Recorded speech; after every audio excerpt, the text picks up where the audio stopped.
posted by Shrilan Charles on storyread.com. It's called Once Upon a Friendship.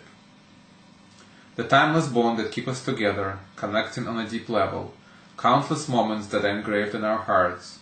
Friends should be cherished and friendship seen as a present from God, yet a bittersweet experience. Moments of uncertainty and pain, moments that can make or break are quickly overcome with the anticipation of better times.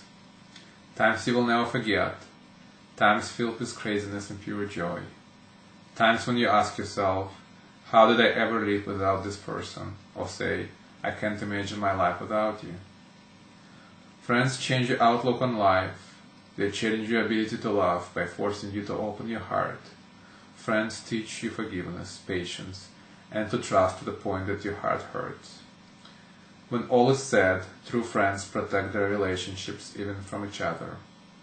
True friendships know no regret and will always fight to be. Thank you, and I'll see you again.